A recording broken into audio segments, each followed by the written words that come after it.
Welcome back to the Vital Signpost. Okay. Today we're gonna be taking a deep dive into the cardiovascular system. All right. It's obviously something that is absolutely essential for any nurse. Right. But we're gonna be exploring the heart and the blood vessels Okay. and going beyond the basics to uncover those aha moments that can truly elevate your practice. Yeah, you're absolutely right. A deeper understanding of the system is really crucial for accurate patient assessment and effective care. Yeah. I think we'll be delving into the intricacies of the heart's structure, its remarkable ability to pump blood Yeah. throughout the body, and the age-related changes that every nurse needs to be aware of. We have some fascinating material to cover today, Right. including excerpts that highlight the complexity of the heart. Okay. It's much more than just a simple pump. Right. And we'll see how its intricate design impacts everything from blood flow to electrical conduction. Yeah, we'll break down the heart's anatomy. We'll explore its four chambers, the layers that make up its walls, and the crucial role of the pericardium. Yeah. We'll even discuss why the left ventricle is so much thicker than the right, Right. a subtle difference with significant implications for patient care. So let's start by really picturing the heart, right? It's a fist-sized organ nestled in the mediastinum. Okay. That space, between your lungs. It's incredible to think about the power Right.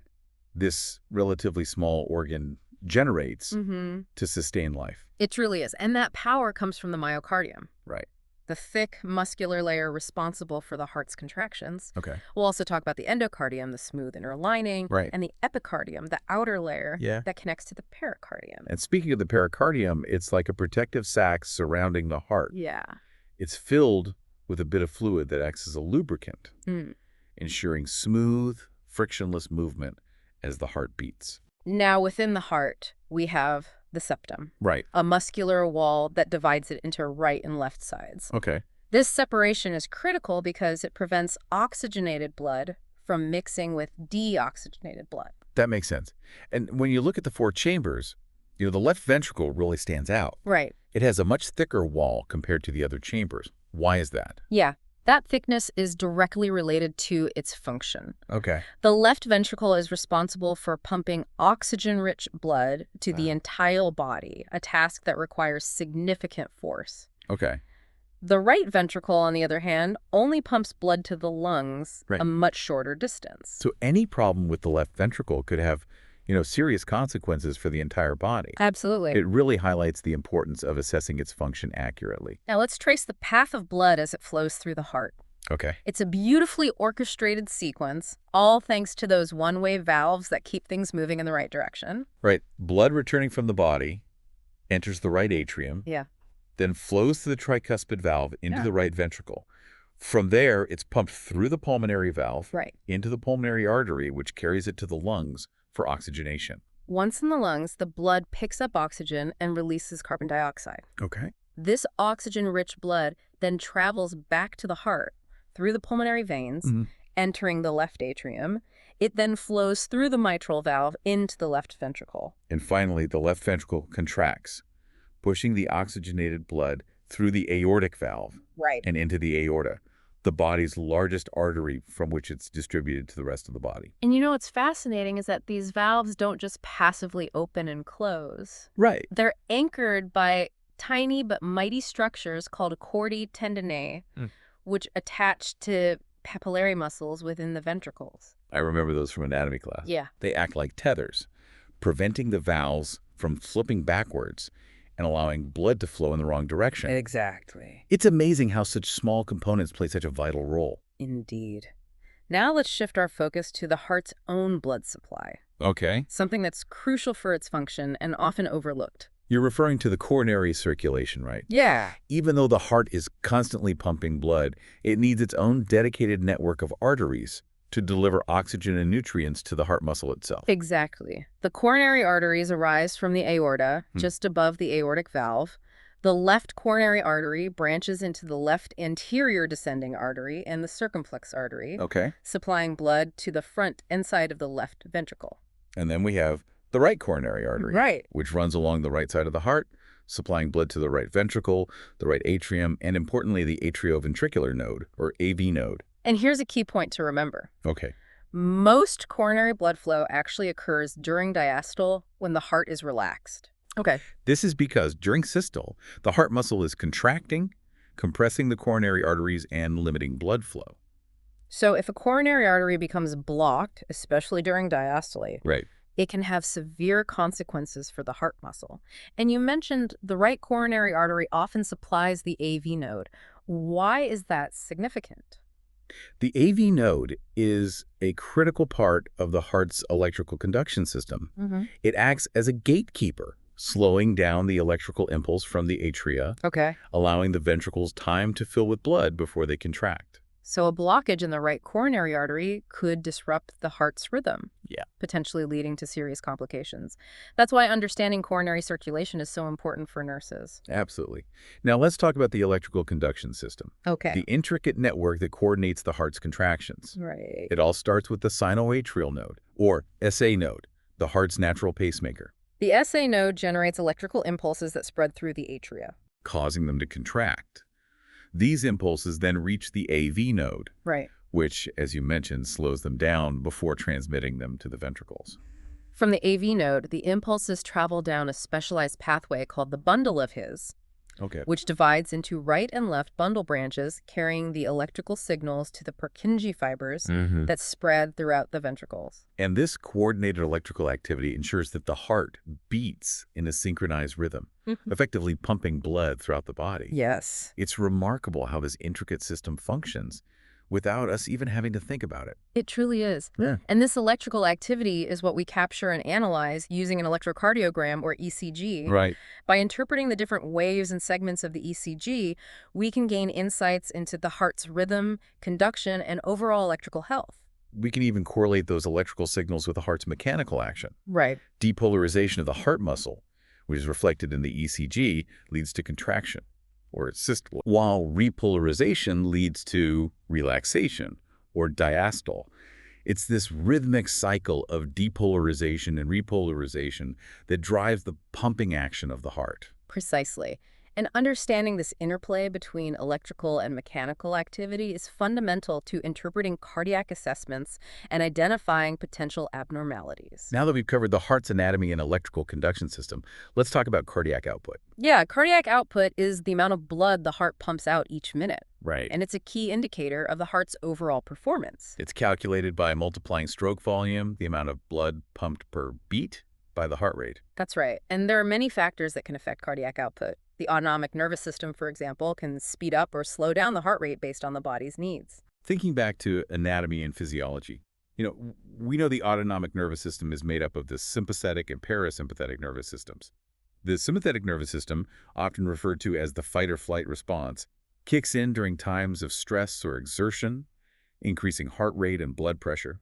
And the parasympathetic nervous system, which is dominant during rest and digestion, slows down the heart rate and promotes relaxation. Right. These two branches of the autonomic nervous system work together to maintain a balance and regulate cardiac output based on the body's ever-changing demands. We also have to consider preload, which is the initial stretching of the cardiac muscle cells prior to contraction. The Frank-Starling law tells us that the more the heart muscle is stretched, the stronger its contraction will be, but only up to a point, of course. That's an important point. There's a limit to how much the heart muscle can stretch, beyond which the force of contraction actually decreases. This is why it's crucial to monitor patients for signs of fluid overload, which can lead to excessive preload and ultimately heart failure. And let's not forget contractility, the inherent strength of the heart muscle's contraction, which can be influenced by hormones and even some medications. Absolutely.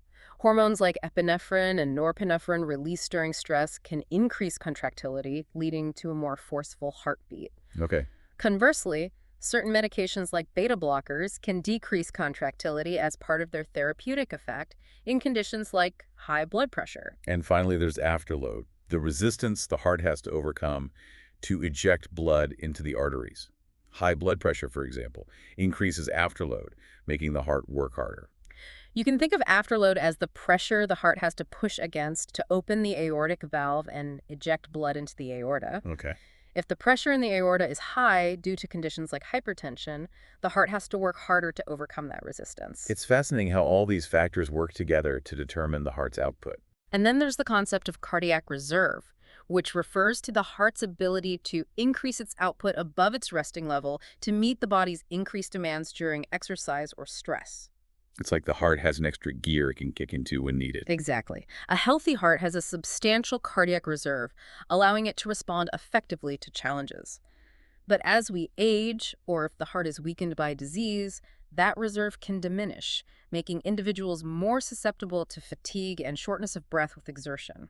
Now, shifting gears, let's move beyond the heart and talk about the vascular system, that intricate network of arteries, veins, and capillaries that transport blood throughout the body.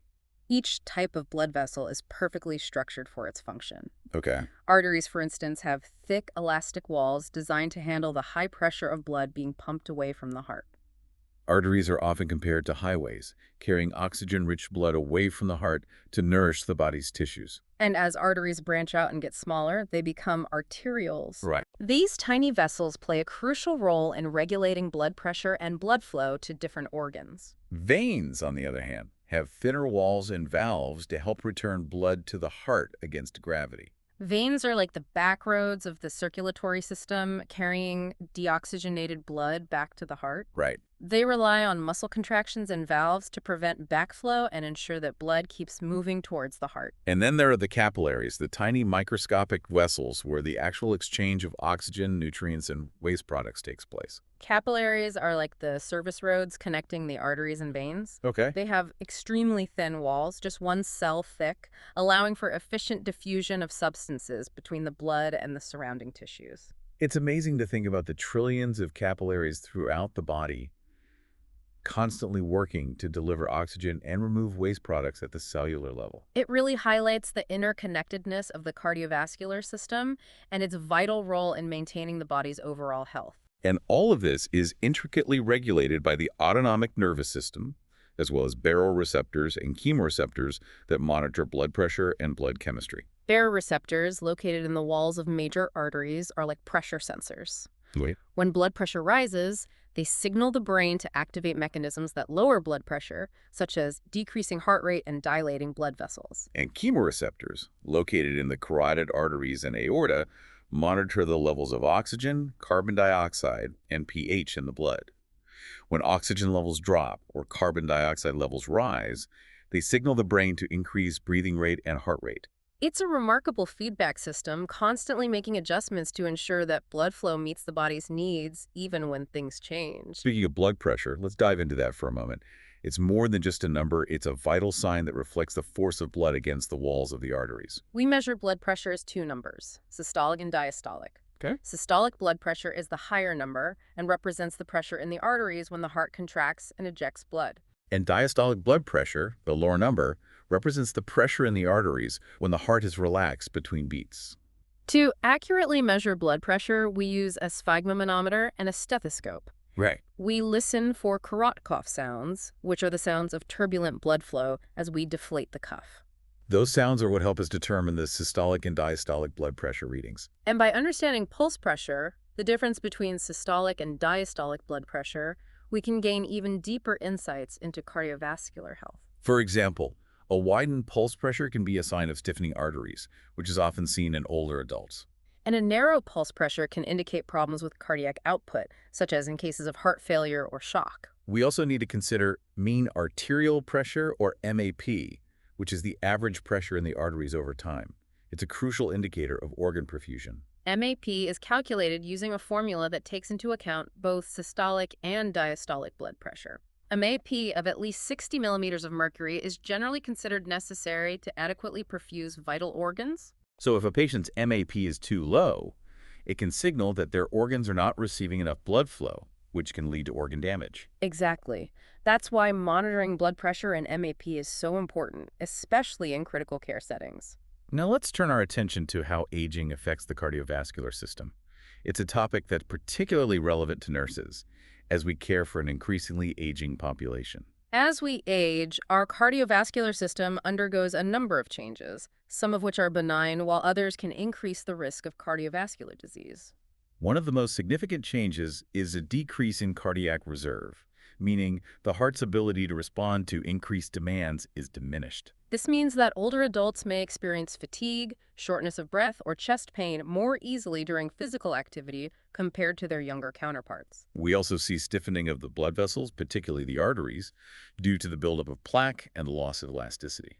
This stiffening contributes to an increase in systolic blood pressure and can lead to orthostatic hypotension, a sudden drop in blood pressure when standing up. Orthostatic hypotension is a common problem in older adults and can significantly increase their risk of falls. Another age-related change is the thickening of the heart valves, which can lead to murmurs, those whooshing sounds we hear when listening to the heart. While some murmurs are harmless, others can indicate valve problems that may require treatment. It's important to note that not all age-related cardiovascular changes are problematic. Many older adults maintain good cardiovascular health throughout their lives. But as nurses, we need to be aware of these changes and adjust our assessments and interventions accordingly. Absolutely. For example, when assessing an older patient's blood pressure, we need to be mindful of the possibility of orthostatic hypotension and take multiple readings in different positions. And when planning care for older patients, we need to consider their decreased cardiac reserve and encourage pacing of activities and adequate rest periods. Patient education is also crucial. We need to empower older adults to manage their cardiovascular health by promoting healthy lifestyle choices such as regular exercise, a balanced diet, and smoking cessation. Now let's shift gears and talk about hemodynamic monitoring, those specialized techniques for measuring the heart's function and the circulatory system's performance. Hemodynamic monitoring is a crucial tool in critical care and other high-acuity settings where close monitoring of cardiovascular status is essential. It allows us to obtain real-time information about a patient's blood pressure, heart rate, cardiac output, and other important parameters. There are both invasive and non-invasive methods for hemodynamic monitoring. Invasive techniques involve inserting catheters into blood vessels to obtain direct pressure measurements. For instance, an arterial line, commonly placed in the radial artery, provides continuous blood pressure readings and allows for easy blood sampling. And then there's the pulmonary artery catheter, or Swan-Ganz catheter, which is more invasive but provides a wealth of information about pressures within the heart and lungs. Non-invasive hemodynamic monitoring techniques, such as pulse wave analysis and thoracic electrical bioimpedance, are becoming increasingly popular as they carry fewer risks for patients. These non-invasive methods use sophisticated algorithms to estimate cardiac output and other hemodynamic parameters based on non-invasive measurements. They are particularly useful for detecting early signs of cardiovascular problems and for evaluating the effectiveness of treatment. Now let's delve a little deeper into cardiac output, which we briefly touched upon earlier. Remember, it's the amount of blood the heart pumps out each minute. And it's calculated by multiplying stroke volume, the amount of blood ejected with each heartbeat, by the heart rate. To assess cardiac output more accurately, we can use specialized formulas and indices that take into account factors like preload, afterload, and contractility. For example, systemic vascular resistance, or SVR, reflects the resistance to blood flow in the systemic circulation. And pulmonary vascular resistance, or PVR, tells us about the resistance in the pulmonary circulation, the blood vessels supplying the lungs. These indices can provide valuable insights into the health of the cardiovascular system and help guide treatment decisions. Now let's move on to the diagnostic studies that help us evaluate the cardiovascular system. We have a wide array of tools at our disposal, each with its own strengths and limitations. Blood studies are a fundamental part of cardiovascular assessment, providing valuable information about blood cell counts, electrolytes, and cardiac biomarkers. Cardiac biomarkers like troponin are proteins released into the bloodstream when the heart muscle is damaged. Okay. They are essential for diagnosing heart attacks. We also use blood tests to assess lipid levels, including cholesterol and triglycerides, which are important risk factors for cardiovascular disease. Electrocardiography, or ECG, is the gold standard for evaluating the heart's electrical activity. It's a non-invasive, painless test that records the electrical signals generated by the heart, providing information about heart rate, rhythm, and any abnormalities in conduction. To capture less frequent heart rhythm abnormalities, we use event monitors, which are portable devices that patients can wear for an extended period to record their heart's electrical activity. And for patients who experience symptoms like chest pain or shortness of breath during physical activity, an exercise stress test can be used to evaluate how the heart responds to exertion. During an exercise stress test, the patient walks on a treadmill or pedals a stationary bike while their ECG, heart rate, and blood pressure are monitored. This test can help diagnose coronary artery disease and assess a patient's overall cardiovascular fitness. When it comes to visualizing the heart and its structures, we have a range of imaging techniques, including chest x-rays, echocardiography, cardiac computed tomography, or cardiac CT, and cardiovascular magnetic resonance imaging, or cardiac MRI. Chest x-rays provide a basic view of the heart's size, shape, and position. They can help detect enlargements, fluid buildup, or other abnormalities. Echocardiography uses sound waves to create detailed images of the heart's chambers, valves, and blood flow. Okay. It's a cornerstone for diagnosing valvular heart disease and assessing the heart's pumping function. Cardiac CT uses X-rays to generate three-dimensional images of the heart, providing detailed information about the coronary arteries, heart chambers, and surrounding structures. And cardiac MRI uses powerful magnets and radio waves to create highly detailed images of the heart, providing valuable information about its structure, function, and blood flow. These imaging studies play a crucial role in helping us make accurate diagnoses and plan the most effective treatment strategies for our patients. And there's also nuclear cardiology, which uses radioactive tracers to evaluate blood flow to the heart muscle. This can help identify areas of reduced blood flow, indicating potential blockages or damage. It's incredible how far we've come in terms of diagnostic capabilities. It really is. And these advancements have significantly improved our ability to diagnose and treat cardiovascular disease. So what does all of this mean for you as a nurse or nursing student? Well, it means that a solid understanding of the cardiovascular system is fundamental to providing excellent patient care. Yeah. We need to be able to accurately assess our patients, interpret their symptoms.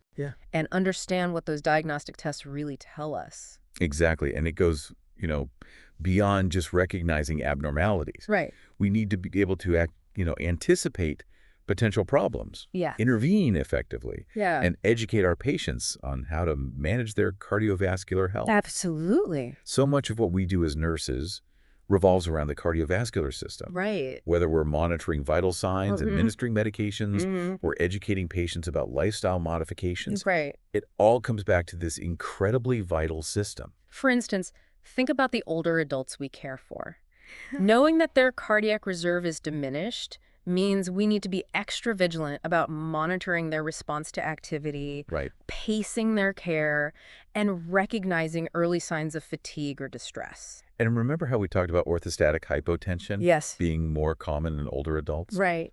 That means taking extra precautions to prevent falls, like encouraging them to change positions slowly, ensuring adequate hydration, and assessing their environment for hazards. You've hit on a key point there. It's not just about knowing the physiology. It's about applying that knowledge to create a safe and effective care plan for each individual patient. Absolutely. And if we're working, in a critical care setting, we need to be proficient in hemodynamic monitoring.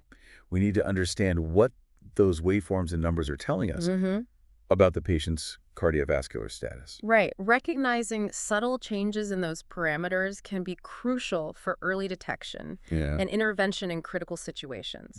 It's about connecting the dots, putting all the pieces of the puzzle together to paint a complete picture of the patient's cardiovascular health. You're right. And even though we've covered, a lot today, it's just the tip of the iceberg when it comes to the cardiovascular system. It's a field that's constantly evolving with new research and treatments emerging all the time. That's why continuous learning is so essential for nurses. We need to stay up to date on the latest evidence-based practices and be open to embracing new technologies and approaches. I completely agree. And as we wrap up, I'd like to leave you with a final thought. Okay. We've talked a lot about the complexities of the cardiovascular system. But at its core, it's a story of resilience and adaptation. This incredible system works tirelessly to maintain life, responding to challenges and adjusting to changes throughout our lifespan. What a beautiful way to put it. And as nurses, we have the privilege of supporting this remarkable system, helping our patients optimize their cardiovascular health and navigate the challenges that may arise. Thank you for joining us on this deep dive into the cardiovascular system. We hope you found it informative, engaging, and perhaps even a little inspiring. Until next time, keep those vital signs in check and never stop learning.